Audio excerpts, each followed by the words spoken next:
Guys आज के इस वीडियो के थ्रू आप कोडिंग का मतलब और प्रोग्रामिंग करने की सही वजह को ढंग से समझेंगे। गाइस इस वीडियो में जो मैं आज आप लोगों को बताने वाला हूँ, काश वो 5 से 6 साल पहले कोई मुझे बता देता तो यार मज़ा ही आ जाता। मेरी जो लाइफ है थोड़ी चेंज हो जाती। जिस हिसाब से मैंने प्रोग्रामिंग करना सीखी है वो थोड़ा बहुत तो चेंज हो ही जाता। गाइस आप कुछ भी करते हैं कंप्यूटर के थ्रू, आप सीक्वल में लिखते हैं कोड, पाइथन में लिखते हैं, किसी भी चीज़ में लिखते हैं। यहाँ ये ट्यूटोरियल सी का है, लेकिन तब भी मैं आप लोगों से जनरली बात करता हूँ कि किसी भी लैंग्वेज में अगर आप लोग कोई भी कोड लिखते हैं तो प्रोग्रामिंग क्यों की जाती है। क्या हम कंप्यूटर से ये नहीं कह सकते कि यार हेलो वर्ल्ड लिख दो, ऐसा कर दो, वैसा कर दो? हम ऐसा क्यों नहीं कर पाते हैं, ये मैं आज आप लोगों को बताता हूं। गाइस कोडिंग या प्रोग्रामिंग किसी भी भाषा में हो, वो हमारे और कंप्यूटर के बीच में इंटरैक्शन का एक जरिया होता है। वो एक जरिया होता है जिससे कि हम कंप्यूटर को बताते हैं कि हम क्या करना चाहते हैं। इस तरह मैं अपनी भावनाओं को व्यक्त करने के लिए अभी हिंदी भाषा का प्रयोग कर रहा हूं और आप लोग को समझा रहा हूं कि सी लैंग्वेज क्या होती है, प्रोग्रामिंग क्यों करते हैं, कोडिंग क्यों करते हैं। उसी तरह कंप्यूटर को बताने के लिए कि आप स्क्रीन पे हेलो वर्ल्ड लिखना चाहते हैं, या फिर आप लोग अपनी ऑडियो रिकॉर्ड करना चाहते हैं, या फिर आप लोग कोई मूवी देखना चाहते हैं। इस तरह के कंप्यूटर प्रोग्राम्स जो है बनाने के लिए आप लोग को एक लैंग्वेज का इस्तेमाल करना पड़ता है। आपको इंटरैक्ट करने के लिए कंप्यूटर से एक चीज़ का यूज़ करना पड़ता है, एक प्रोग्रामिंग लैंग्वेज का यूज़ करना पड़ता है, एक माध्यम का यूज़ करना पड़ता है। यही माध्यम होती है कोडिंग, यही माध्यम होती है प्रोग्रामिंग लैंग्वेज, जिससे आप अपने सीपीयू को बताते हैं कि क्या करना है। बिल्कुल उसी तरह जिस तरह मैं भी आप लोगों से हिंदी में बात कर रहा हूं, जैसे कि मैं आप लोग को हिंदी में बता रहा हूं, या फिर इंग्लिश में अगर आप लोग किसी से बात करते हैं, उस तरह हम लोग जो है अपने विचारों को व्यक्त करते हैं, एक दूसरे की भावनाओं को समझते हैं। उसी तरह कंप्यूटर से एग्जैक्टली आप लोग को उसी तरह से इंटरेक्शन करने के लिए प्रोग्रामिंग लैंग्वेज का प्रयोग करना पड़ता है। गाइस क्या ये वीडियोस आप लोग को अच्छे लग रहे हैं? अगर आप लोग को वीडियोस थोड़े से भी अच्छे लग रहे हैं और आप चाहते हैं कि मैं इस तरह के वीडियोस बनाता रहूं, तो नीचे लाइक को अभी के अभी जल्दी से खटपट फटाफट हिट कर दीजिए। गाइस जो एक कंप्यूटर होता है वो बहुत ही डम मशीन होती है। जी हाँ, आप लोगों ने बिल्कुल सही सुना, कंप्यूटर एक बहुत ही डम मशीन होती है।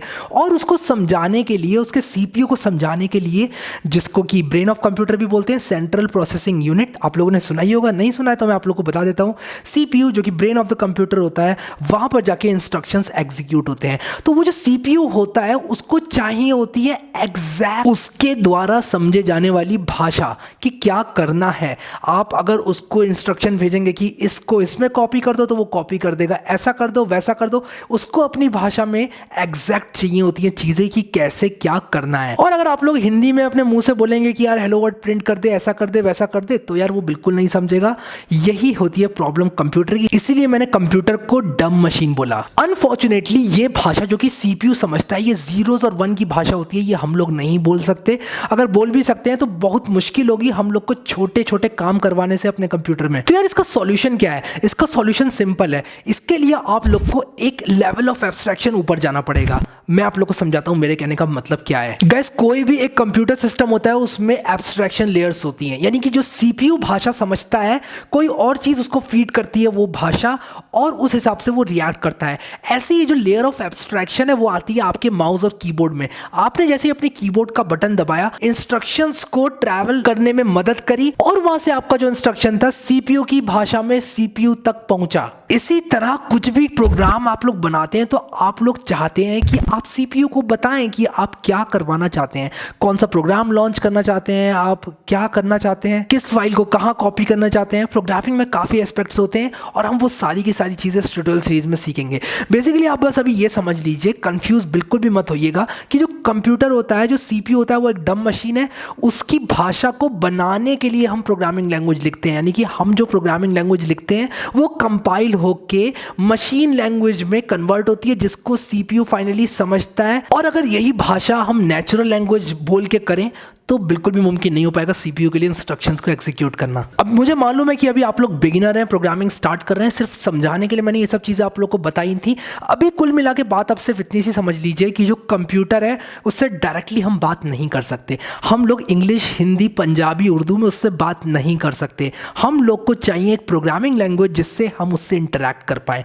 वो प्रोग्रामिंग लैंग्वेज जिस तरह आप लोग को फ्रेंच, जर्मन, इस तरह की भाषा सीखनी पड़ती है, उसी तरह ये भी भाषा आप लोग को सीखनी पड़ेगी। और ये कोर्स कोर्स इसीलिए है, मैं आप लोग को ये प्रोग्रामिंग लैंग्वेजेस कोर्स में बिल्कुल अच्छी तरह से समझाने वाला हूँ। यहाँ पर आप लोग कंफ्यूज मत होना, आप लोग ये मत समझना कि मैंने आप लोग को बोला कि कंप्यूटर नेचुरल लैंग्वेज नहीं समझता है। तो आप लोग सोच रहे होंगे कि जो वर्चुअल असिस्टेंट्स होते हैं वो किस तरह काम करते हैं। सो गाइस, ये वर्चुअल असिस्टेंट होते हैं वो अपने आप में एक प्रोग्राम होते हैं जिसको किसी ने किसी प्रोग्रामिंग लैंग्वेज के थ्रू लिखा होता है। जैसे कि सिरी है आपका और माइक्रोसॉफ्ट का कोर्टाना है, आप कुछ भी बोलते हैं तो वो एक कंप्यूटर प्रोग्राम ही है। तो ये जो नेचुरल लैंग्वेज प्रोसेसिंग है उसमें भी प्रोग्रामिंग चाहिए होती है। कोई भी टेक्नोलॉजी आज तक ऐसी नहीं बनी है कि आप लोग कुछ बोलें और सीपीयू डायरेक्टली समझ के उसको इंस्ट्रक्शंस को एग्जीक्यूट कर दे। जैसे कि आप लोग बोले मुझे एक वेबसाइट चाहिए जिसमें ये है, ऐसे ऐसे कर दो, ये क्लिक करे तो ये हो जाए, वो क्लिक करे तो वो हो जाए और ऑटोमेटिकली 100% सटीक कोड जनरेट हो जाए। आज की तारीख में ऐसी कोई टेक्नोलॉजी अवेलेबल नहीं है। आप लोग को प्रोग्रामिंग करनी पड़ेगी, एक ह्यूमन इंटरवेंशन हमेशा रिक्वायर्ड रहेगा ही रहेगा। इसीलिए प्रोग्रामिंग की डिमांड यार बढ़ती जा रही है। जैसे जैसे कि नए नए सिस्टम्स आते जा रहे हैं मार्केट में, ऐसा नहीं है कि प्रोग्रामिंग मरती जा रही है। एआई मशीन लर्निंग अभी उतने आगे तक नहीं पहुंची है कि आप लोग को रिप्लेस कर दे, कंप्यूटर प्रोग्रामर्स को रिप्लेस कर दे। और सी प्रोग्रामिंग जैसी लैंग्वेज की तो डिमांड जिस तरह बढ़ती जा रही है उस हिसाब से हम मार्केट में सी प्रोग्रामिंग की जॉब्स को इंक्रीज होता हुआ ही देखेंगे। गाइस, सी की हिस्ट्री का सी के कॉन्सेप्ट से कोई लेना देना नहीं है, लेकिन तब भी सी की हिस्ट्री बहुत ज्यादा इंटरेस्टिंग है। मैं आप लोग को यहाँ पर बताना चाहूंगा कि सी प्रोग्रामिंग लैंग्वेज को AT&T बेल लैब्स में डेनिस रिची ने बनाया था 1972 में।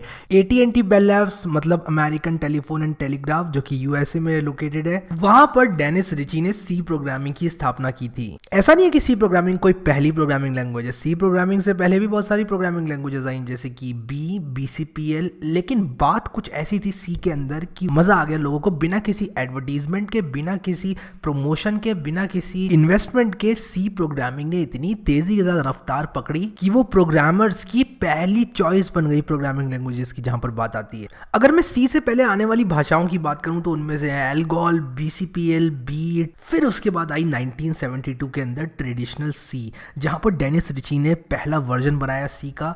और वहां पर लोगों को कुछ ऐसा मजा आ गया कि यार ये तो लैंग्वेज ऐसी है कि मतलब मजा ही आ गया। तो पहले जब प्रोग्रामिंग करते थे लोग और आज की तारीख में जो हम लोग प्रोग्रामिंग करते हैं उसमें बहुत ज्यादा फर्क होता है। आज की तारीख में हमारे पास IDE होती है, हमारे पास फास्टेस्ट कंप्यूटर्स होते हैं, बहुत अच्छी तरह हम लोग प्रोग्रामिंग कर पाते हैं।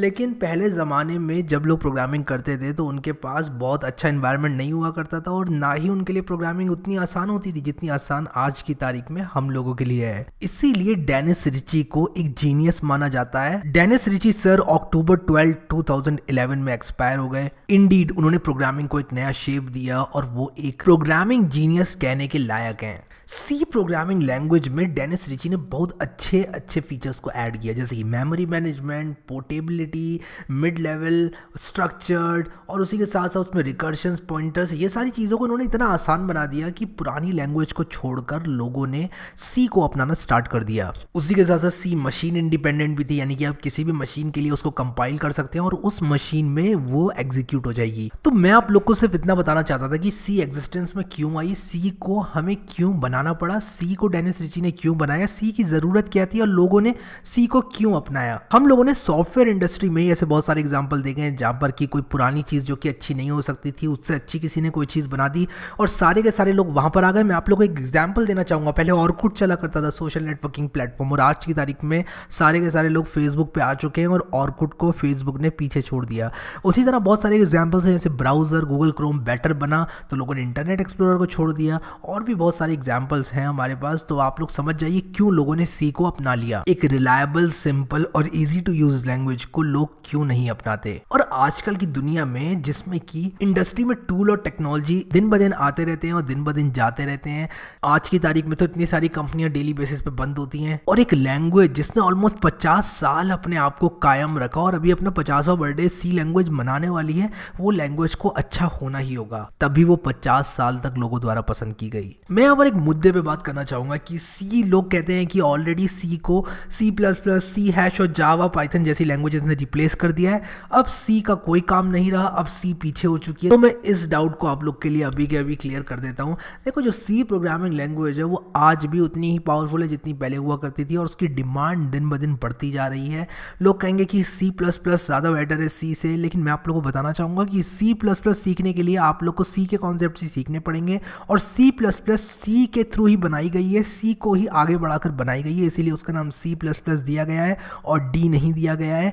तो जाने स्टाउस्टॉप ने जो सी प्लस प्लस बनाई, उन्होंने सी प्लस प्लस को सी में ऑब्जेक्ट ओरिएंटेड फीचर्स और भी कुछ नए फीचर्स देकर बनाई। तो अगर आप लोग को ऐसा लगता है कि सी प्लस प्लस आप लोग ऐसे ही डायरेक्टली सीख लेंगे बिना सी को सीखे, तो मैं आप लोग को बता दूं ऐसा बिल्कुल नहीं है। अगर आप लोग सी को पहले सीखेंगे, उसके बाद सी प्लस प्लस को सीखेंगे, तब आप एक अच्छे प्रोग्रामर बन पाएंगे। ये मैं बातें आप लोग को अपने एक्सपीरियंस से बना रहा हूँ, लेकिन मैं आप लोग को बताना चाहूंगा कि सही तरीका ये है कि आप सी सीखे, उसके बाद सी प्लस प्लस पे जाएं, क्योंकि सी में एकदम बेसिक्स हैं और उसके बाद सी प्लस प्लस में कुछ एडवांस स्टफ्स हैं, जैसे ऑब्जेक्ट ओरिएंटेड प्रोग्रामिंग, उसी के साथ साथ इनहेरिटेंस, पॉलीमॉर्फिज्म, क्लासेस, ऑब्जेक्ट्स। तो इन सारी चीज़ों को समझना मुश्किल हो जाएगा एक बिगिनर के लिए, इसलिए मैं कहूँगा एक बिगिनर सी को कंप्लीट करे।